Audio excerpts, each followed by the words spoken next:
पलटी एटलस का। ये जगह कौन हो गया? नेपाल, और उसके बगल में भूटान। नेपाल और भूटान। भारत से कितनी ओर से घिरा है नेपाल? 3, और भूटान भी 3। एक और दोनों की कौन है? चाइना। और बाकी 3 और हम लोग हैं, नेपाल वगैरह। अब नेपाल को अगर आप ध्यान से देखेंगे तो नेपाल का जो एरिया है, यहाँ पे कौन है? चाइना है। नेपाल, ये कौन जगह है? नेपाल। इस साइड में सिक्किम होगा, इधर उत्तराखंड, नीचे यूपी, इधर में बिहार, यूपी बिहार। अब ध्यान से देखिए इस नेपाल को। इस नेपाल में अगर कोई विदेश से सामान ले आना है तो ये भी तो लैंडलॉक कंट्री है। क्या है? लैंडलॉक कंट्री है। तो विदेश से अगर सामान ले आना है तो वो किस पे डिपेंड है? तो वो कलकत्ता बंदरगाह पे आता है, और यहां से कहा जाता है? नेपाल के लिए। समझ गया? कोई भी विदेश से सामान अगर नेपाल को खरीदना है तो कहां ले आएगा? और फिर यहां से ट्रक से लाद के कहां जाएगा? नेपाल जाएगा। जहाज से कितना सामान ढो पाइएगा? जहाज से आदमी ढोले में इतना खर्चा आता है, सामान ढोएंगे आप लोग? बहुत महंगा लेते हैं इसे जहाज में। जहाज बहुत महंगा है ना, ये फूंक देता है तेल, मत पूछिए। एकदम पटना से दिल्ली आने में ना 6000 लीटर तेल फूंक देता है, और भर के लिए आता है 10,000 लीटर। रास्ता में फूंक देता है कितना? 6000 लीटर तेल फूंक देता है। 1000 लीटर की हम लोग की पानी टंकी होती है, छतों में पानी टंकी रखते हैं, कितना होता है? 1000 लीटर, और 6000 लीटर फूंक दिया रास्ता में। मौसम सही है तब। और गलती से पटना एयरपोर्ट पे आया, पटना एयरपोर्ट कहा कि जगह खाली नहीं है, एक काम करो गया घूम के आओ, तो गया नवादा ये सब घूम के एक चक्कर मार के आओ, एक टंकी और फूंक देगा। तो कहां से कॉस्टिंग निकालेगा? यहीं से। तो नेपाल हम लोग पे डिपेंडेंट है। अब नेपाल, चाइना कहता है कि हम तुम्हें भेज देंगे, तो कहता है रे बकुलवा, पहाड़ को छोड़िए ना, अगर कोई विदेश से सामान इसे खरीदना है तो कहां ले आएगा? आपका सिंजियांग बंदर, संघाई बंदरगाह पे। हाँ, और फिर यहां से यहां लाएगा? नेपाल ले जाओ, बहुत महंगा पड़ जाएगा। तो चाइना चाह के भी नेपाल की मदद नहीं कर पा रहा। लेकिन चाइना ने ना वहां पे एक केपी शर्मा ओली थे, उनकी पार्टी को बहुत फंड दिया, और वो सोचा कि जिस तरह म्यांमार कैसे मालदीव को दे रहा है मोइजू को, समझा गया ना कि मोइजू जाएंगे, यहाँ पर केपी शर्मा ओली कैसे गए थे, वैसे मोइजू भी जाएंगे। तो वो नेपाल से भारत का रिलेशन बहुत खराब हो गया था। लेकिन भारत और नेपाल में रिश्ता बहुत पुराना है। हमारे यहाँ शुरुआत से ही देखिएगा रोटी बेटी का रिश्ता है। वहां के लोग यहाँ रोटी कमाने भी आते हैं, और यहाँ से वहां लड़कियों का ब्याह भी इधर हो जाता है, इधर का भी ब्याह उधर हो जाता है। जो नेपाल से बॉर्डर से सट के एरिया वाले कोई है आप में? कौन कौन एरिया आप लोग का? रक्सौल होगा, मधुबनी होगा, सीतामढ़ी हो गया, मोतिहारी हो गया,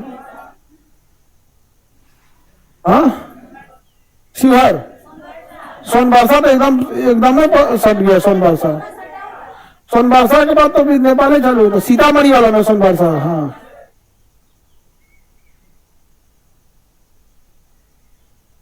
सर आप तो मालदीव के जाने से पहले ही बोले थे मालदीव जाएगा। मोइजू जीतता नहीं था तब ये हम बोले थे। अब नवंबर में देखिएगा ना, नवंबर में इलेक्शन से पहले आपको एक वीडियो बनाए थे, उसमें बोले थे मोइजू जीतने वाला है, और जीतेगा तो नौटंकी करेगा।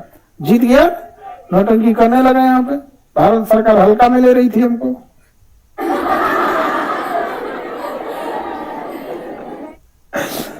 अब हम लोग के पास पावर में ये सब नहीं ना, नहीं तो हरवा दिया रहता आदमी। यहाँ पे भारत का ही नियम भेज देते, जीतिए नहीं पाते हुए।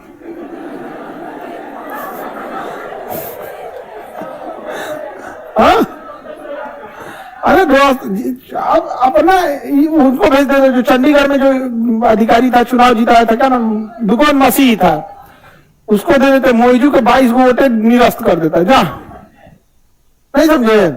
लेकिन सरकार को लगा, भारत सरकार को, देखिए हम रियलिटी बताते हैं, भारत सरकार को जो खुफिया एजेंसी थी वो यही बताई थी कि मोइजू चुनाव नहीं जीत पाएंगे, और सरकार ने भी अपनी पूरी कोशिश की थी, और उनको भरोसा भी था कि मोइजू नहीं जीत पाएंगे। लेकिन उनका खुफिया एजेंसी फेल कर गया। आगे बढ़े, मालदीव के लोगों से पूछ के देखिए ना। अब जैसे बिहार में कौन जीतेगा, ये बिहार का आदमी ना बताएगा, हाँ, कि महाराष्ट्र का आदमी बोलेगा? उनको क्या पता है यहाँ पे? कोई पता हो जाता है यहाँ पे, वो भी नीतीश कुमार के बारे में। अरे बाप रे बापू, कोई आदमी को दबा ही नहीं सकते। बहुत स्ट्रॉन्ग डिसीजन। सोचिए, मजबूरी ऐसी है कि दोनों लोग चाहे कितनों कर दे, फिर लेकिन जाना पड़ता है उन्हीं के पास। नहीं समझ में आया? कितना मतलब राजनीति यहाँ पे। तो ये नेपाल हो गया, समझ में आ गया? नेपाल उधर से इधर तिब्बत में पहाड़ है, तिब्बत में क्या है? पहाड़ है। यहाँ सिंजियांग समझ में आया कि नहीं? क्या ये एरिया में क्यों कब्जा करके रखना है? पेट्रोलियम है यहाँ पे, चाइना छुपा के रखा है इसको पहाड़ों के बीच में।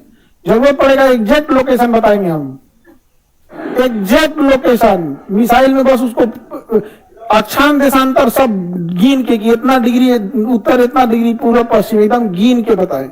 चलो वही पिन पॉइंट मारना होगा यहाँ पे, तो हमरे देते हम ही मार दे। कुछ ही होशियार बनता है यहाँ पर। और यहाँ पे मारने की भी जरूरत नहीं है। यहाँ वीगर मुस्लिम रहते हैं सब, चाइना में वीगर मुस्लिम।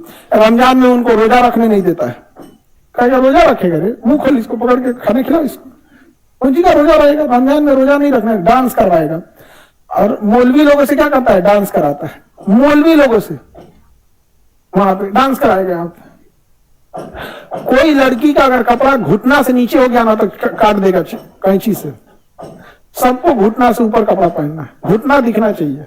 जबकि इस्लाम धर्म में नियम है कि पैर का टखना नहीं दिखना चाहिए। जो पैर का टखना और हाथ की हड्डी है, कलाई, ये ढका होना चाहिए। और गर्दन की ये वाली जो हड्डी होती है ना, ये ढका होना चाहिए। कहा कि सब कोनो ना ढका लाना चाहिए।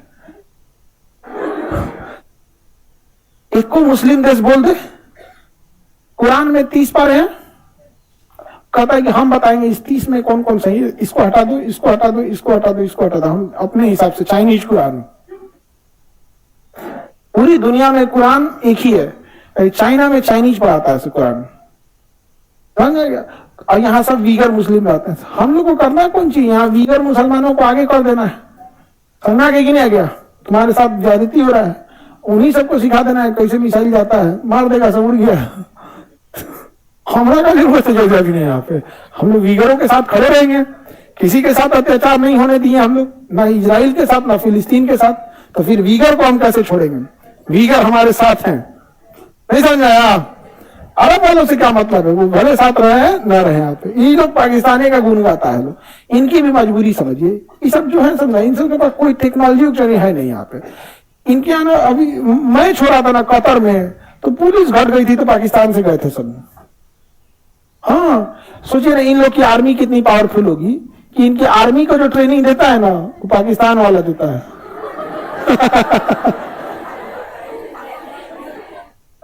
क्या लड़ेगा सब इजराइल से? ये सब जिसमें 93,000 पाकिस्तानियों ने सरेंडर किया, वो जाके वहां क्या कर रहा है? ट्रेनिंग दे रहा है। अब तो यही हो गया कि कोई टाइटेनिक से जाके रास्ता पूछे किधर से जाएंगे। पहली बार में डूब गया पाकिस्तान टाइटेनिक। होते हैं यहाँ पे। आगे बढ़े तो नेपाल पूरी तरह से क्या है? पहाड़ी एरिया। नेपाल पूरी तरह से पहाड़ी क्षेत्र में आ जाता है नेपाल। समझना है आपको? नेपाल की राजधानी काठमांडू, नेपाल की राजधानी बीच में होगा आपका, देखिए नेपाल की राजधानी काठमांडू। पशुपतिनाथ मंदिर कहाँ है? काठमांडू।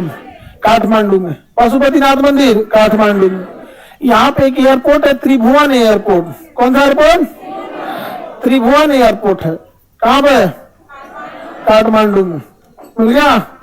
नेपाल में एक और एयरपोर्ट है, लुकला एयरपोर्ट। दुनिया का सबसे खतरनाक एयरपोर्ट लुकला एयरपोर्ट।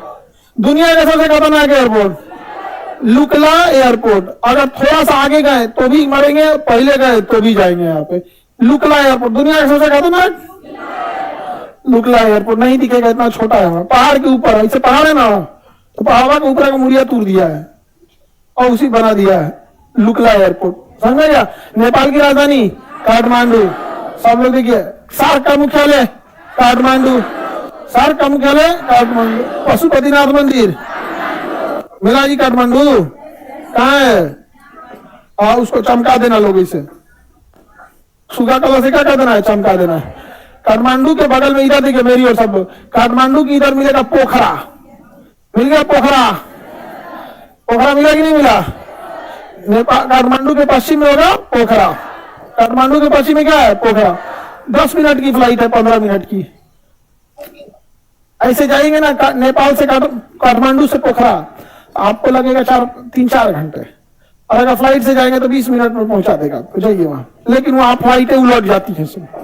नेपाल का फ्लाइट रिकॉर्ड बहुत खराब रहा है, वहां बहुत सारे विमान दुर्घटना होते रहते हैं। नेपाल में कॉमन है। आप अभी कुछ दिन पहले ATR विमान गिर गया था नेपाल में, एयरपोर्ट पे आने से पहले। उस पर हम वीडियो भी बनाए थे कि उसको इंजन का पावर कम करना चाहिए तो फ्यूल सप्लाई रोक दी।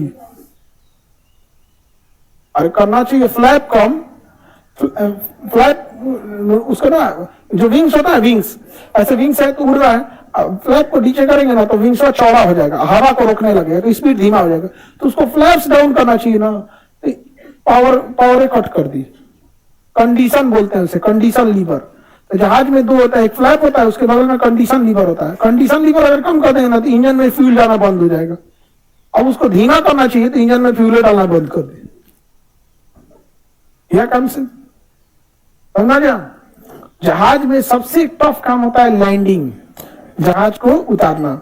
एग्जैक्ट समझिए जैसे सुई में धागा डालना कैसे है, वैसे ही है। उतना भारी भरकम जहाज को लेकर एकदम पतला सा रास्ता पे एकदम धड़ाम एकदम उतार देना है यहाँ पे एक से। इसलिए कॉकपिट में इसे पायलट को शांत रखा जाता है, एकदम साइड में रहता है। चलो भाई तुम शांति से रहो यहाँ पे। 2018 में एगो पायलट जानबूझ के जहाज लगा दिया, जानबूझ के। उसका डिप्रेशन में था, पत्नी से झगड़ा हुआ था, और को सुना दी होगी तुम्हारा से तो अच्छा कोनो ऐसा नहीं रहता से तो अच्छा कोनो बेरोजगार से दिया हो गया रहता। पायलट कौन काम का है? तो भाई यहाँ से 4 को सुनाया होगा, टेंशन में था यार, ले जाकर पहाड़ में ले जाकर लगा दिया है। धार समर काय झगड़ा करती है तुम लोग इतना जी? तुम लोग झगड़ा उड़ा नहीं करना इसे। पता चला हम लोग जहाज में बैठा था, पायलट कहीं झगड़ा करके हम इसे जहाज में जाते हैं तो पायलट को गुड मॉर्निंग मॉर्निंग बोल देते हैं, देखते हैं मुस्कुरा रहे थे, टेंशन फ्री रहते हैं। टेंशन नहीं है जी इसका, लग रहा है इसका ब्याह नहीं हुआ है।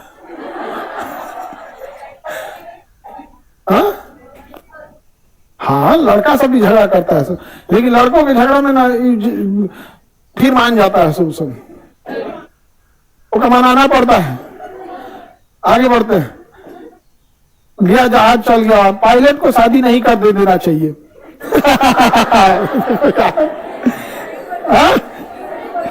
इसका सोल्यूशन और खतरनाक है। आप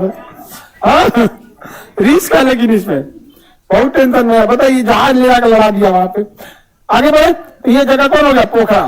तो काठमांडू और पोखरा पर्यटन जगह है, घूमने वाले जगह है। ये दोनों एयरपोर्ट बड़ी खतरनाक है। यहाँ पाकिस्तान का एक जहाज क्या हो गया, एक्सीडेंट कर गया एक स्टेप डिसेंट के समय। जैसे ये है ना, यहाँ पे काठमांडू एयरपोर्ट है। ये कौन एयरपोर्ट हो गया? काठमांडू। अब इसके दूर में पहाड़ है सब। क्या है सब? पहाड़। अब पहाड़ में ऐसे है सब।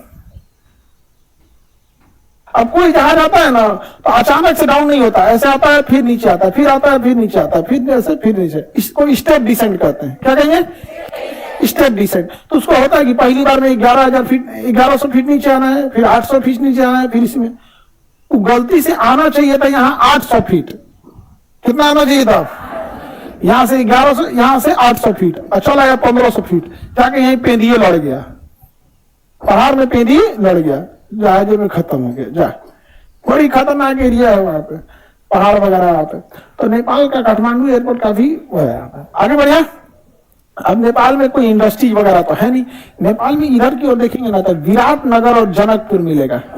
कोना में विराटनगर और जनकपुर, विराटनगर और जनकपुर। सबसे कोना में क्या मिला? विराटनगर। इंडस्ट्रियल एरिया है उसका विराटनगर। सबसे कोना में क्या मिला? और उसके बगल में जनकपुर। इंडस्ट्रियल एरिया विराटनगर और जनकपुर तो जानते हैं यहीं के कौन थे? राजा जनक। कौन थे?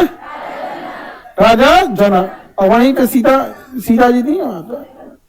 सीतामढ़ी में मिली थी सीता जी, लेके कहा गए थे उनको? जनकपुर में। और वहीं ना धनुष टूना था, क्या क्या था, बड़ी वहां पे स्वयंवर था, धनुष टूने। वो पूछा धनुष में वो पहुंचता उसके पास जहाज था उस समय, वो ड्रोन रख लेता हूँ। पुष्पक विमान खुद थोड़ा अपने से उड़ता था, वो ड्रोन टाइप का, उसको रिमोट से दिखाया जाता था। टेक्नोलॉजी भाई बहुत आगे था वो। कौन? रावण। उसके पास एकदम लेटेस्ट टेक्नोलॉजी था।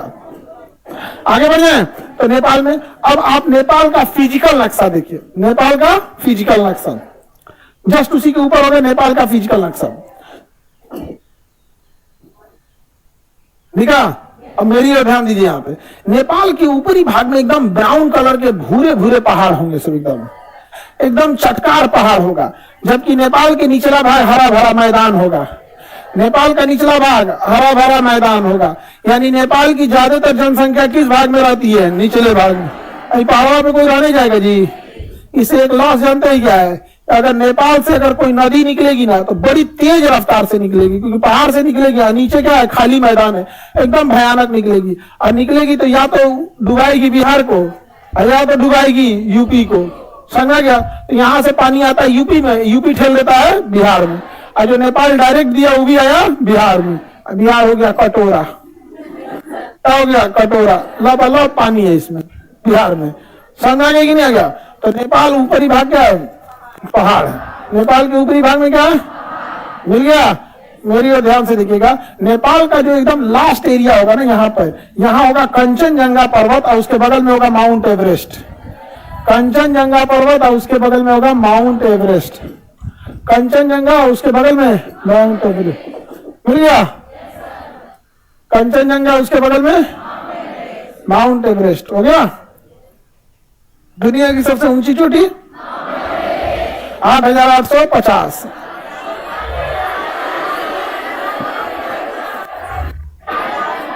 कितना लिखा? 8,850। 48 लिखा है ना? 8,850 है। आगे बढ़े। हाँ जी, नीचे से अंटार्कटिका ढकेल दिया हम लोग को, भारत ऊपर की ओर बढ़ रहा है। इतना भूकंप आता है तो बढ़े उड़ेगा नहीं क्या? दुनिया भर का भूकंप। सागर माथा बोला जाता है माउंट एवरेस्ट को नेपाल में, क्या बोला जाता है? और जो यहाँ रास्ता दिखाने वाले होते हैं शेरपा बोला जाता है, क्या बोला जाता है? शेरपा। माउंट एवरेस्ट पे चढ़ाई बहुत खतरनाक है, बहुत टफ चीज है। वहां जो जाते हैं ना उसमें से 10-15% लोग मर जाते हैं वहां पे, और जो मर जाते हैं उनकी लाश भी वहीं रखी होती है, और जो लाश होती है वहीं से लोग रास्ता देखते हैं। जिसे हम लोग कहते हैं ना कि चौराहा से दाएं मुड़ जाइए, तो उन्होंने कहेगा वो लालका लाश जो लाल रंग का कपड़ा पहना था वहां से बाएं जाना है, हरा जूता वाले से दाहिने जाना है। जो लाश गिरी है ना तो उसमें वही पहचान है कि जो लाश है जिसका जूता हरा रंग का है, किसी की बॉडी जो कपड़ा इस टाइप का है वहां पे माउंट एवरेस्ट। आप में किसी को जाना है? हाँ,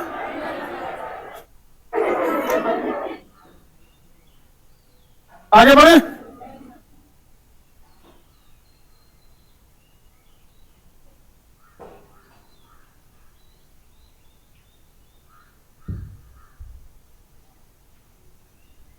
सर चार्टर्ड अकाउंटेंट का फीस बहुत ज्यादा लग रहा है, एक तो बैच ले आ दीजिए। Chartered accountant CA,